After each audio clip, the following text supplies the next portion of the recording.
N idea can change your life. Yes, ఒక్క ఆలోచన మీ జీవితాన్నే మార్చేయగలుగుతుంది. I'm your brother Shafi, founder and chairman businessacharya.com. గత అనేక రోజుల నుంచి నా యూట్యూబ్ వీడియోస్ కింద ఫేస్బుక్లో చూస్తున్న కామెంట్స్ నేను స్టడీ చేసుకుంటూ వస్తుంటే అనేక వేల మంది అడిగే ప్రశ్న ఏంటంటే, సార్ మేము బిజినెస్ చేయాలనుకుంటున్నాము, మాకు బిజినెస్లో క్లారిటీ రావటం లేదు, బిజినెస్ గురించి క్లారిటీ కావాలి, బిజినెస్ గురించి క్లాసెస్ కావాలని చెప్పేసి చాలామంది క్వశ్చన్స్ అడుగుతున్నారు. అంటే బ్రాండింగ్ ఎలా పెంచుకోవాలి, సేల్స్ ఎలా పెంచుకోవాలి, కొత్త బిజినెస్ ఎలా స్టార్ట్ చేయాలి, బిజినెస్ ఐడియాస్ గురించి. ఎస్, ఏ వ్యాపారం స్టార్ట్ చేయాలన్నా కానీ ఫస్ట్ కావాల్సింది ఆలోచన, ఐడియా. ఒక ఆలోచనతోనే ఒక వ్యాపారం అనేది మొదలవుతుంది.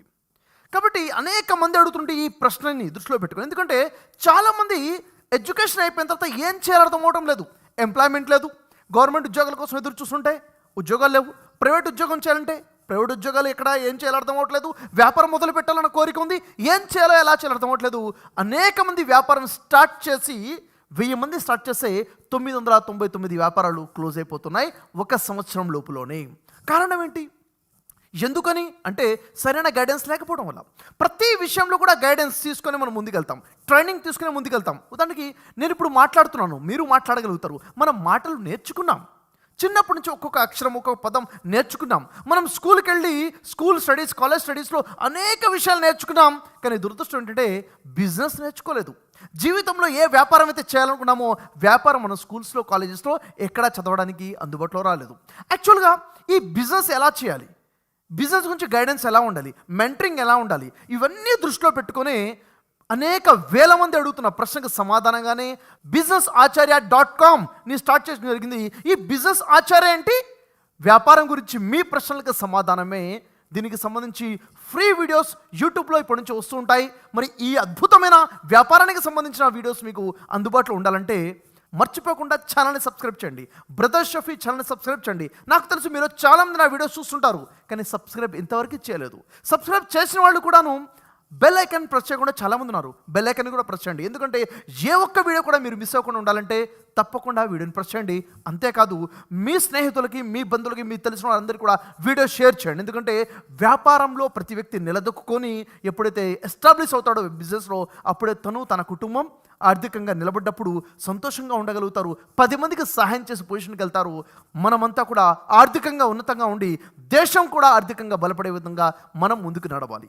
ఈ ఆలోచనతో businessacharya.com స్టార్ట్ చేయడం జరిగింది. బిజినెస్కి సంబంధించి ఏ విషయాలైతే నేను మీతో మాట్లాడబోతున్నానో ఈ క్లిప్లోనే కాదు, రాబోతున్న వీడియోస్లో అన్నింటిలో కూడా ఏ విషయాలైతే నేను మీ గురించి చర్చించబోతున్నామో ఈ కంటెంట్ అనేది పెద్ద పెద్ద యూనివర్సిటీస్లో కూడా మీకు నేర్పబడదు.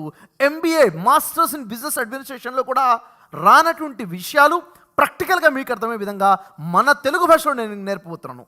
ఎందుకంటే మన తెలుగు భాషలో ఉన్నటువంటి యువత వ్యాపారంలో ముందడుగు వేయాలి, బిజినెస్ టైకూన్స్గా ఎదగాలి, భారతదేశానికే రోల్ మోడల్ బిజినెస్ పీపుల్ మన తెలుగు రాష్ట్రాల నుంచి రావాలన్న ఆలోచనతో ఈ న్యూ స్టార్టప్ businessacharya.com.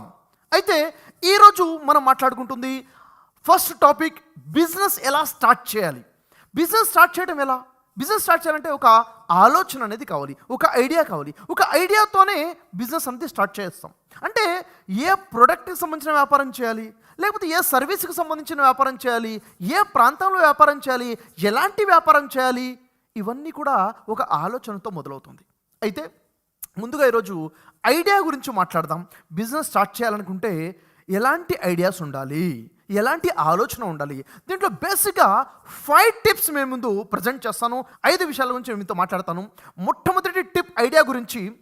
ఐడియా అనేది ఏ ఐడియా అయితే మీరు కలిగి ఉన్నారో ఆ ఐడియా సేలబుల్ ఐడియానా లేక ప్యాషనేటివ్ ఐడియానా? సేలబుల్ ఐడియా అంటే ఏంటి?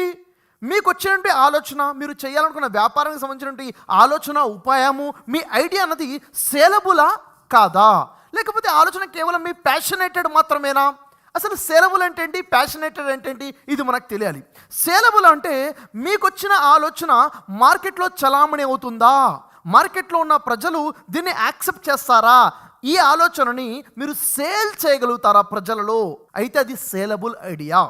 ప్యాషనేటివ్ ఐడియా, ప్యాషనేటెడ్ ఐడియా అంటే ఏంటి? మీ అభిరుచి, మీ ఇష్టం, మీకు చాలా ఇష్టమైనది, మీ ప్యాషన్తో కూడినటువంటి ఆలోచన.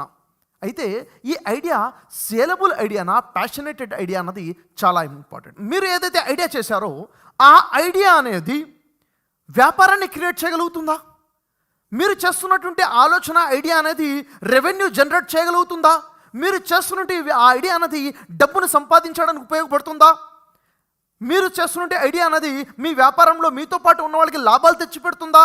అంటే ఇది వ్యాపారంగా మారగలిగే ఐడియానా? అయితే అది సెలబుల్ ఐడియా. ఒకవేళ అది బిజినెస్ క్రియేట్ చేయలేకపోతుంది, రెవెన్యూని జనరేట్ చేయలేకపోతుంది, డబ్బు సంపాదించి పెట్టలేకపోతుంది అంటే అది కేవలం మీ ప్యాషనేటెడ్ ఐడియా మాత్రమే. అంటే అది కేవలం టైం పాస్ కోసం మాత్రమే, అదొక గేమ్ మాత్రమే, అదొక ఆట మాత్రమే. నాకు చాలా ఇష్టం కాబట్టి చేస్తున్నాను.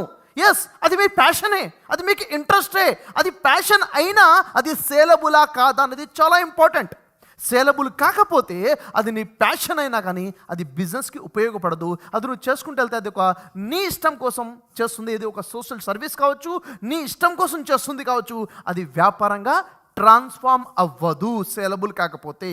కాబట్టి ఫస్ట్ మిమ్మల్ని మీరు ప్రశ్నించుకోవాల్సింది ఏంటి? Question your self. ఏంటది? మీ ఐడియా అనేది సేలబులా కాదా? మీ ఐడియా, ఎస్ సార్ నా ఐడియా నా ప్యాషన్ చాలా మంచిదే. ఆ ప్యాషన్ అన్నటువంటి ఈ ఐడియా, మీ ఇష్టమైనటువంటి ఆ ఫీల్డ్, మీరు బాగా ఇష్టపడి చేస్తున్నటువంటి ఆ పని, ఆ ఐడియా ఏదైతుందో అది సేలబుల్ అయితే బిజినెస్ అవుతుంది, లేకపోతే బిజినెస్ ఐడియా కాదు. First point. అది సేలబుల్ ఐడియా అయితే ఏమవుతుంది? మీతో పాటు అనేక మంది వచ్చి జాయిన్ అవుతారు. ఎందుకని? ఎస్, అది బిజినెస్గా మారబోతుంది, డబ్బు సంపాదించే అవకాశం ఉంటుంది, చాలా వ్యాపిస్తుంది, స్కేలబుల్గా కూడా ఉంటుంది. అది సేలబుల్ అయితే స్కేలబుల్గా కూడా చేసుకోవచ్చు. కాబట్టి మీతో పాటు 10 మంది వచ్చి జాయిన్ అవుతారు దాన్ని పై స్థాయికి తీసుకెళ్ళడం కోసం. ఒకవేళ అది సేలబుల్ కాదు, కేవలం మీ ప్యాషనేటివ్ ఐడియా మాత్రమే అయితే మీతో పాటు ఎవరు కలవరు, మీరొక్కరే చేసుకుంటూ ముందుకెళ్ళాలి. ఒకవేళ అలాంటి ప్యాషనే ఇంకెవరికైనా ఉంటే ఆ వ్యక్తి వచ్చి కలిసి మీతో పాటు మీ ఇద్దరు కలిసి ముందుకెళ్లాల్సి ఉంటుంది. కాబట్టి మనం ఇక్కడ మాట్లాడుకుంటుంది వ్యాపారం గురించి, బిజినెస్ గురించి. కాబట్టి ఐడియా అనేది సేల్ అవుతుందా లేదా అన్నది ఫస్ట్ పాయింట్, ఐడియా గురించి.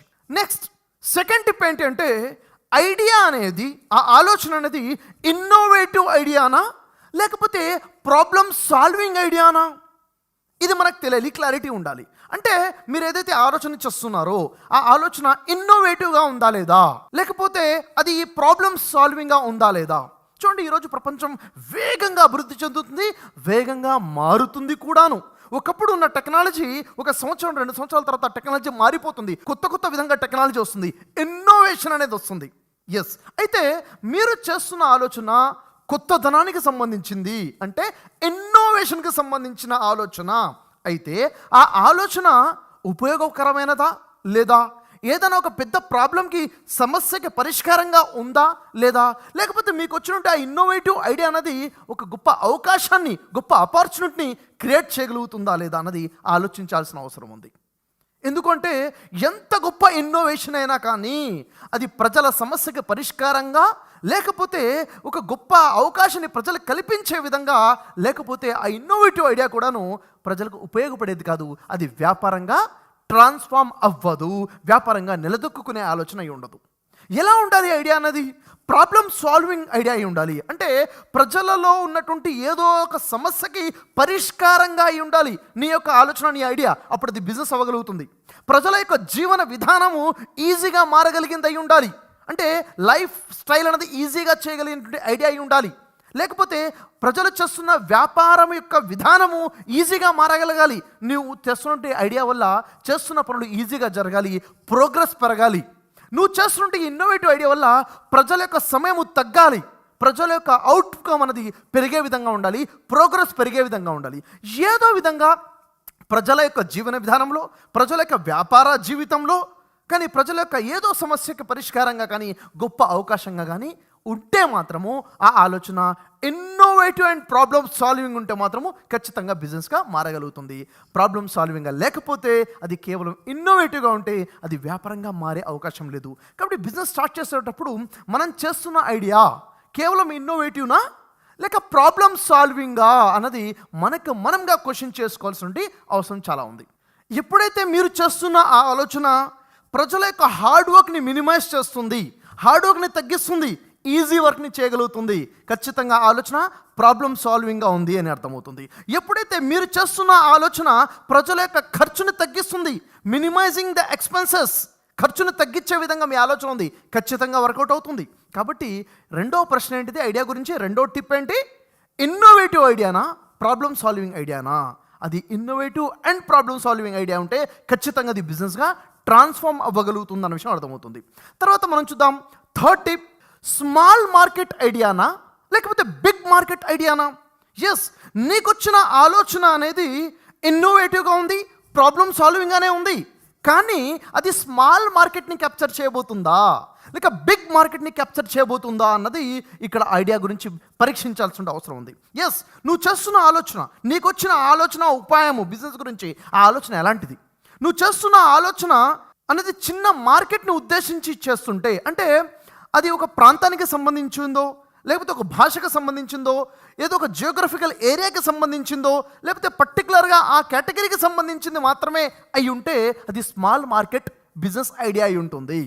యాక్చువల్గా ఎప్పుడైతే ఆటంకాలు, బేరియర్స్ ఉంటాయో, అడ్డంకులు ఉంటాయో, ప్రాంతం అనే అడ్డంకులు, భాష అనే అడ్డంకులు, మతం అనే అడ్డంకులు, లేకపోతే ఒక రిలీజన్ అనే అడ్డంకులు, ఇలాంటి అడ్డంకులతో ఉన్నటువంటి ఒక వ్యాపారం అనే ఆలోచన అక్కడే ఆగిపోతుంది. ఎలాంటి ఐడియా ఉండాలి? బిగ్ మార్కెట్ ఐడియా అయి ఉండాలి. మనం చేస్తున్నటువంటి ఆ వ్యాపార ఆలోచన ఆ ప్రాంతాలు అనే అడ్డుగోడలను, జియోగ్రఫీ అనే అడ్డుగోడలను, ఎలాంటి అడ్డుగోడలను కూడా ఆగకుండా మీ ప్రాంతాన్ని, మీ జిల్లాని, మీ రాష్ట్రాన్ని, మీ దేశాన్ని కూడా అడ్డుగోడలను కూడా తెంచుకుంటూ ప్రజలందరికీ అందే విధంగా ప్రపంచవ్యాప్తంగా వెళ్ళగలగాలి. కనీసం 1,00,00,000 మందికైనా ఉపయోగపడే విధంగా ఆలోచన ఉందా లేదా? ఈ ఆలోచించాలంటే మీకు వచ్చిన ఆలోచన ఏదో ఒక రంగానికి సంబంధించినటువంటి టెక్నాలజీ మీద పనిచేశారు అనుకోండి, దాని మీద మంచి ఇన్నోవేటివ్ ఒక ఐడియాతో పాటు ఏదో ఒకటి తయారు చేశారు. మీకు వచ్చినటువంటి మీ తయారు చేసిన ఆ వస్తువు అనేది, ఆ టెక్నాలజీ అనేది, ఆ సొల్యూషన్ అనేది పరిష్కారమే, కానీ ఆ పనిలో, ఆ వృత్తిలో, ఆ టెక్నాలజీలో ఉన్నటువంటి వారు ఎంతమంది అంటే దేశం మొత్తంలో ఒక 500 మందే ఉన్నారనుకోండి. అంటే మీ కస్టమర్సు, మీరు యొక్క ఇన్నోవేషన్ ద్వారా లాభాన్ని పొందేవాళ్ళు కేవలం 500 మందే. కేవలము అక్కడ స్మాల్ మార్కెట్ అయిపోయింది. దాంట్లో స్కేల్ పెంచే అవకాశం లేదు. ఎందుకని? మీరు చేసే ఆలోచన స్మాల్ మార్కెట్కి సంబంధించింది కాబట్టి. నేను అదే అంటున్నాను, మీరు వ్యాపారంలో వచ్చేటప్పుడు మీ ఆలోచన ఎంత పెద్ద మార్కెట్ని క్యాప్చర్ చేయబోతుంది అన్నది ఫస్ట్ మనం ఆలోచించాలి. ఎందుకంటే వ్యాపారం తారాస్థాయికి తీసుకెళ్లాలంటే, ఉన్నత స్థాయికి తీసుకెళ్లాలంటే ముందు వేసే అడుగులు, ముందేసే ఆలోచనలే చాలా ఇంపార్టెంట్. కాబట్టి ప్రశ్నించుకోవాల్సింది, మనం అడుగులు వేస్తున్న ఆలోచన స్మాల్ మార్కెట్ వైపుగా, బిగ్ మార్కెట్ వైపుగా అన్నది. తర్వాత బిజినెస్ స్టార్టప్ ఐడియాలో మనం ఆలోచించాల్సింది ఫోర్త్ టిప్ ఏంటి అంటే, one idea versus multiple ideas. చాలామంది అంటారు, నాకు చాలా క్రియేటివిటీ ఉందండి, నేను చాలా ఆలోచనలు వస్తుంటాయి, నాకు అద్భుతమైన ఆలోచనలు వస్తుంటాయి, ఐఎమ్ ఐడియా మ్యాన్ అంటారు. అంటే అద్భుతమైన ఆలోచనలు వచ్చే వ్యక్తి. అయితే నేనేమంటాను, మీరు బిజినెస్ గురించి చేస్తుంటే ఆలోచన ఏదో చేశారో, మీకు ఒక ఆలోచన ఉందా లేక 4, 5, 10 ఆలోచనలు ఉన్నాయా? ఇది చేస్తాను, అది చేస్తాను, అది చేస్తాను, ఇది చేస్తానని 10 ఆలోచనలు తీసుకుని ముందుకెళ్తున్నారా లేక ఒకే ఒక ఆలోచన తీసుకుని ముందుకెళ్తున్నారా అన్నది ఆలోచించాలి. చాలామంది బిజినెస్ స్టార్ట్ చేయాలి అనుకునేటప్పుడు ఎన్ని ఆలోచనలు తీసుకుని ముందుకెళ్తున్నారు, ఎన్ని బిజినెస్ ఐడియాస్ ఉన్నాయి అయి ఉండొచ్చు. మీరు దగ్గర చాలా గొప్ప టాలెంట్ ఉండొచ్చు, చాలా గొప్ప స్కిల్స్ ఉండొచ్చు, మీకు చాలా గొప్ప ఎక్స్పీరియన్సెస్ ఉండొచ్చు. ఎంత ఏదైనా కానీ అట్ ఎ టైం ఒక్కసారి ఒక్కదాని మీద మీరు ఫోకస్ చేస్తే వచ్చే రిజల్ట్ 4, 10 మీద ఫోకస్ చేస్తే ఆ రిజల్ట్ అనేది ఉండదు. ఒక్కోసారి ఏమవుతుంది, మీరు ఒకదాని మీద ఫోకస్ చేస్తే రిజల్ట్ వస్తుంది, అదే 4 విషయాల మీద ఫోకస్ చేస్తే ఒక్కదాని మీద కూడా రిజల్ట్ రాకుండా పోతుంది. కాబట్టి బిజినెస్ స్టార్టప్ ఐడియాలో మీరు చేయాల్సింది, ఒక ఆలోచన పట్టుకుని ముందుకెళ్తున్నారా? మీరు అనొచ్చు, లేదండి నా దగ్గర ఉన్న 10కి 10 ఆలోచనలు కూడా అద్భుతమైన ఆలోచనలే. నేనేమంటానంటే ఆ 10 అద్భుతమైన ఆలోచనలు ఒక ఆలోచన, ద బెస్ట్ ఆలోచనని పికప్ చేయండి. ఆ బెస్ట్ ఆలోచన పికప్ చేయండి. మిగిలిన 9 ఆలోచనలు, 9 ఐడియాస్ ఏవైతే ఉన్నాయో వాటిని పార్క్ చేయండి, పక్కన పార్క్ చేసి పెట్టండి. ఈ ఒక బెస్ట్ ఐడియా మీద వర్క్ చేయండి, 1 year 2 years ఫోకస్గా వర్క్ చేయండి. ఆ తర్వాత పార్క్ చేసిన ఐడియాస్ నుంచి మరొక బెస్ట్ ఐడియా తీసుకోండి. అప్పుడు అనుకున్న విధంగా టాప్ లెవెల్ గ్రోత్కి మన బిజినెస్ని తీసుకెళ్ళగలుగుతాం. ఆ తర్వాత బిజినెస్ స్టార్టప్ ఐడియాస్లో ఫిఫ్త్ టిప్ ఏంటి అంటే, సోలో ఫౌండర్ ఐడియానా లేక కో ఫౌండర్ ఐడియానా? మీరు బిజినెస్ స్టార్ట్ చేయబోతున్నారు, బిజినెస్ స్టార్ట్ చేయాలనుకున్నప్పుడు సోలో ఫౌండర్గా ఉన్నారా, నేనే దీనికి ఫౌండర్ని, నేను మాత్రమే దీనికి ఫౌండర్ని అన్న ఆలోచనలో ఉన్నారా, కో ఫౌండర్ని తీసుకుని ముందుకెళ్తున్నారా అన్నది చాలా ఇంపార్టెంట్. ఎందుకంటే ఇక్కడే చాలామంది ఫెయిల్ అవుతూ ఉంటారు. చాలామంది ఫెయిల్ అవుతుంటారు. సోలో ఫౌండర్గా ముందుకెళ్ళాలా, కో ఫౌండర్ని తీసుకుని ముందుకెళ్ళాలా, అంటే ఒకే ఒక ఓనర్షిప్ ఉండాలా, మల్టిపుల్ ఓనర్షిప్స్ అనేవి ఉండాలా, పార్ట్నర్షిప్ వ్యాపారం చేయాలా, ఒక్కడనే వ్యాపారం చేయాలన్నది ఇది చాలా పెద్ద కన్ఫ్యూజన్ చాలామందికి. ఒక్కొక్కళ్ళ ఎక్స్పీరియన్స్ ఒక్కొక్క రకంగా ఉంటుంది. యాక్చువల్గా చెప్పాలంటే ఇంటర్నేషనల్ లెవెల్లో టాప్ లెవెల్ సక్సెస్ అనేటువంటి కంపెనీస్ని కొన్ని ఎగ్జాంపుల్స్గా మనం తీసుకున్నట్లయితే అక్కడ సోలో ఫౌండర్ కాకుండా కో ఫౌండర్గా ఉన్నది మనం గమనిస్తుంటాం. ఉదాహరణకు మీరు చూడండి, యాపిల్ మీరు విని ఉంటారు.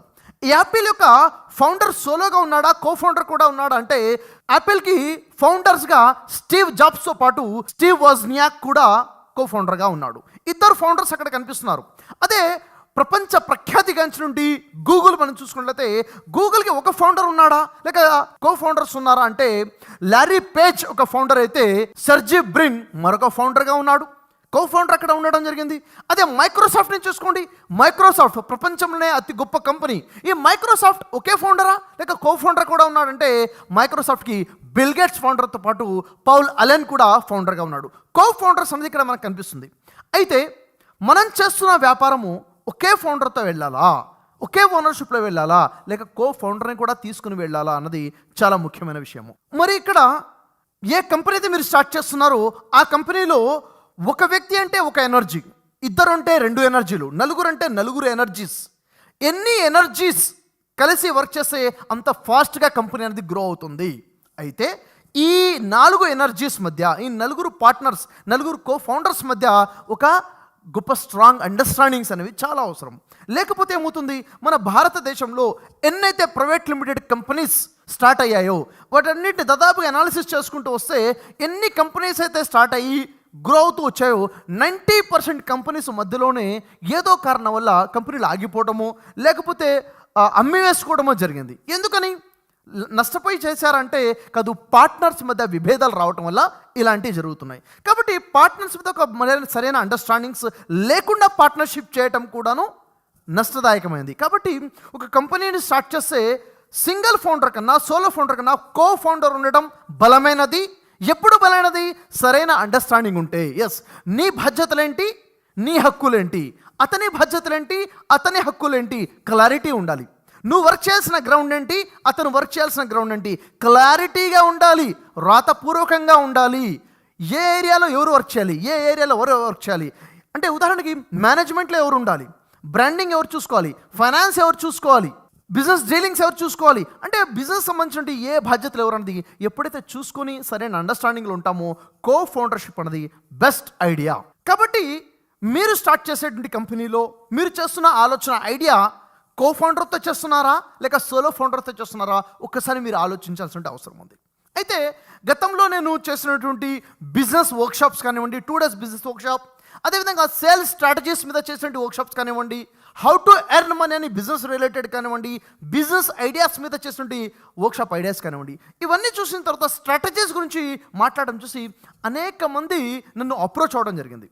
సార్, మేము ఈ విధంగా వ్యాపారం చేస్తున్నాము, మా కంపెనీ ఈ విధంగా ఉంది, ఈ కంపెనీలో మీరు కూడా ఒక పార్ట్నర్గా ఉండి మాతో పాటు కలిసి జర్నీ చేద్దాము, మీ ఆలోచనలు కావాలి, మీరు కూడా మా కంపెనీకి ఒక గైడ్గా ఉండండి, మీకు కూడా షేర్ ఇస్తాము, మా కంపెనీలో మీరు కూడా రండి అని చెప్పేసి చాలామంది ఇన్విటేషన్స్ రకరకాలు వస్తుంటాయి.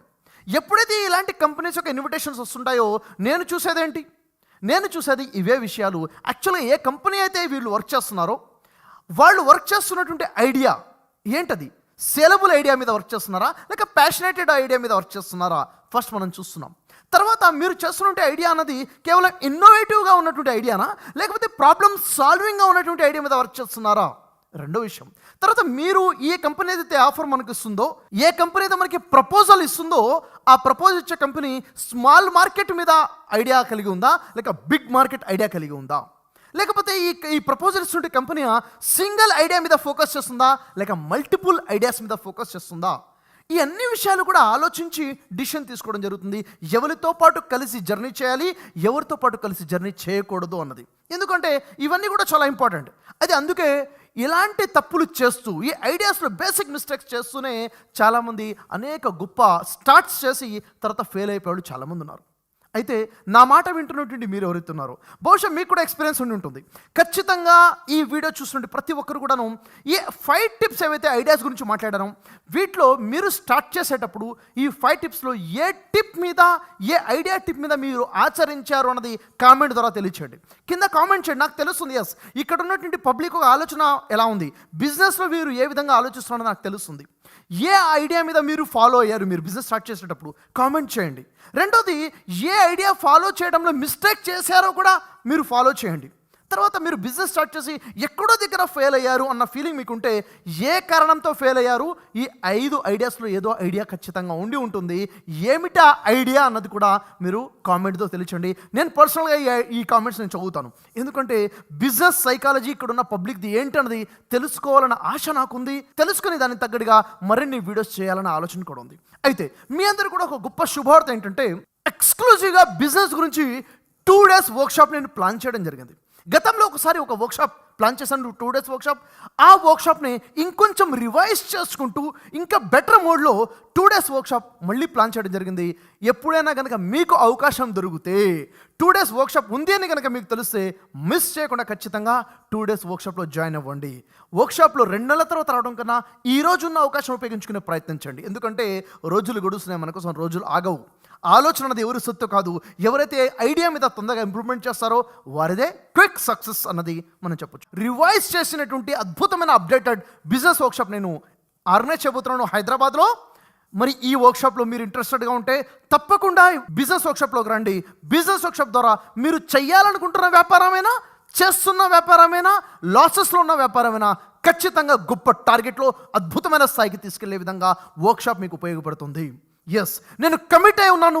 ఖచ్చితంగా మన తెలుగు ప్రజలని గొప్ప బిజినెస్ మ్యాన్గా మార్చాలన్న ఆలోచనతో వీడియో స్టార్ట్ చేయడం మొదలుపెట్టాను. businessacharya.comని ఎస్టాబ్లిష్ చేయడం జరిగింది. ఈ బిజినెస్ ఆచార్య అన్నది ప్రతి ఒక్క యువకుడిని కూడా గొప్ప వ్యాపారవేత్తగా మార్చాలన్నది, వ్యాపారం చేసి ఓడిపోయాం మా వల్ల కాదు అనుకునే వాళ్ళని తిరిగి వ్యాపారవేత్తలుగా నిలబెట్టాలన్నదే నా ఆశయంతో బిజినెస్ ఆచార్యని స్టార్ట్ చేయడం జరిగింది. ఇంకెందుకు ఆలస్యం, సబ్స్క్రైబ్ చేయకపోతే తప్పకుండా సబ్స్క్రైబ్ చేయండి, బెల్ ఐకాన్ని ప్రెస్ చేయండి. ఎందుకు ఇంత చెప్తున్నానంటే ఒక్క వీడియో కూడా మిస్ అవ్వకూడదు.